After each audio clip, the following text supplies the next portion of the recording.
Bonjour et bienvenue dans ce premier numéro de Mobile et Tactile, une série d'émissions vidéo consacrée à tous les produits mobiles basés sur des écrans tactiles. Nous nous proposons de vous présenter un certain nombre de produits, un certain nombre de trucs et astuces liés à tous ces types de matériel qui sont aujourd'hui dans nos poches, dans nos sacoches et qui facilitent notre vie au quotidien. Voilà, donc ce premier numéro est consacré aujourd'hui à la présentation d'un produit un peu particulier, un UMPC, Ultra Mobile PC, qui est donc proposé par Microsoft depuis un certain nombre de mois maintenant, le projet Origami à l'origine. Et en France, nous avons eu l'occasion de pouvoir voir deux types essentiellement d'UMPC. Le Samsung Q1, qui a été très largement visible dans de nombreuses FNAC, pour ne pas citer le nom, et d'autres produits, parmi lesquels le Asus R2H que je vais vous présenter aujourd'hui. Donc cette première partie de vidéo va être consacrée essentiellement à la revue matérielle du produit, à savoir ses principaux composants, les accessoires qui sont fournis avec. Voilà, donc premier tour d'horizon. Donc un Ultra Mobile PC, qu'est-ce que c'est?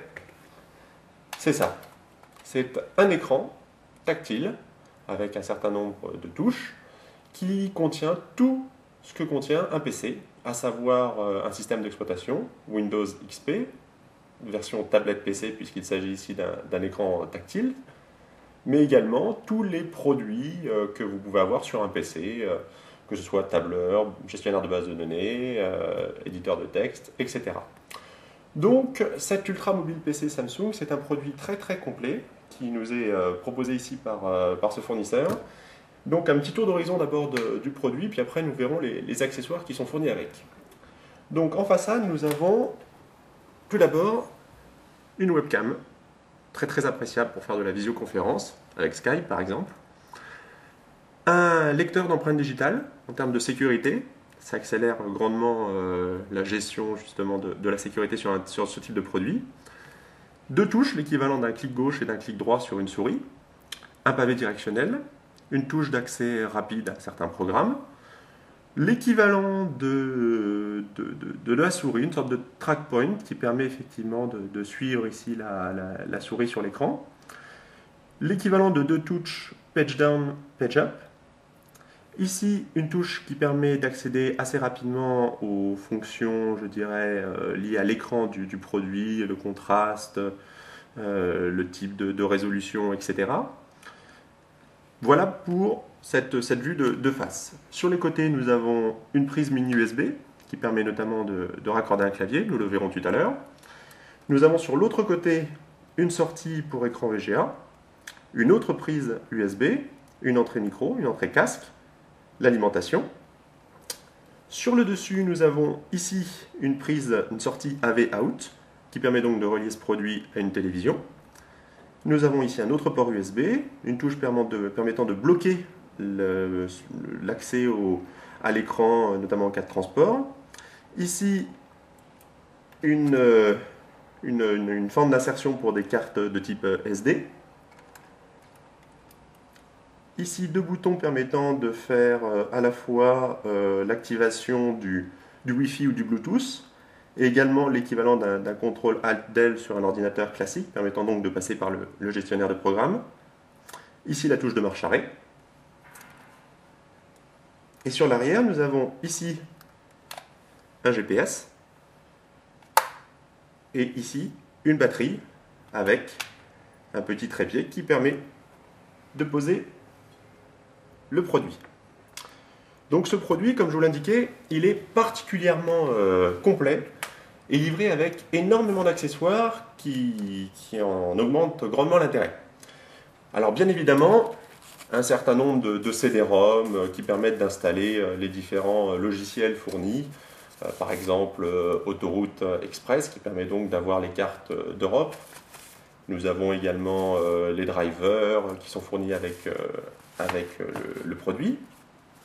Nous avons une sacoche de transport, très pratique, qui permet effectivement de ranger le produit bien à l'aise à l'intérieur.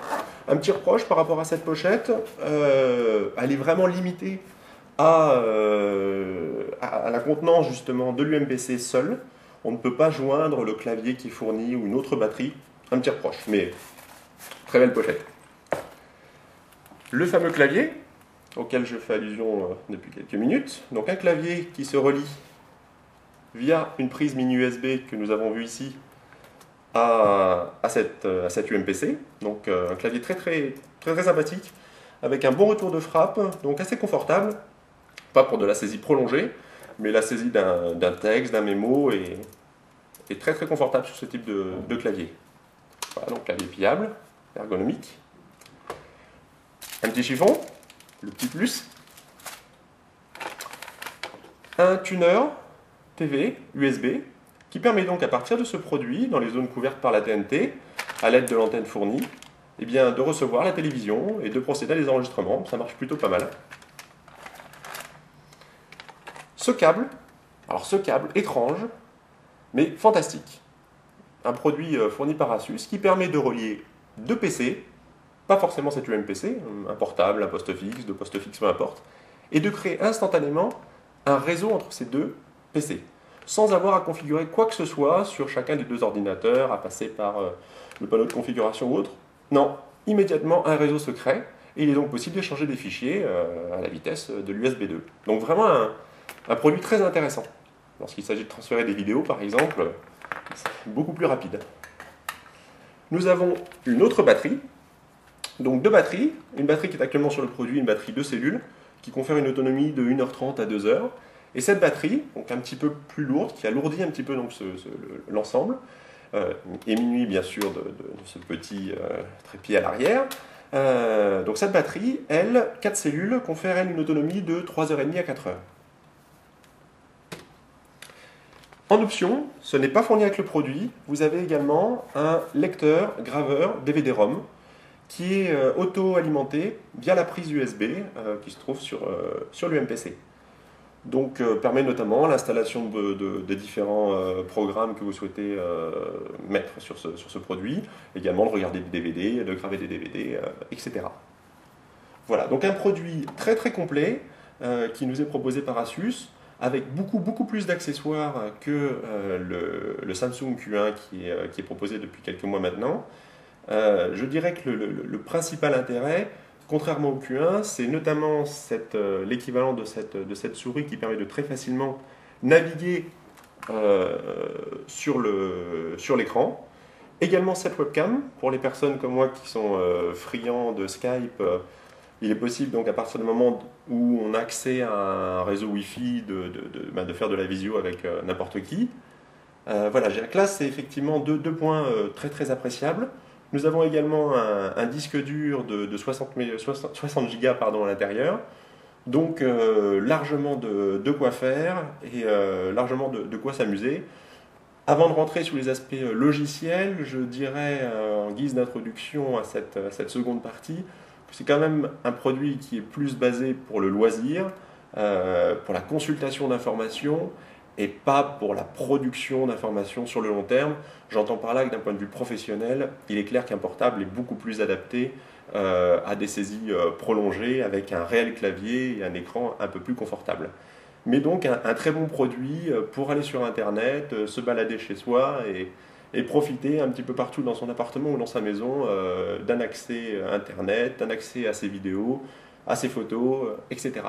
Donc, dans quelques instants pour cette seconde partie de la revue du Asus R2H, consacrée cette fois à la partie logicielle. A tout de suite.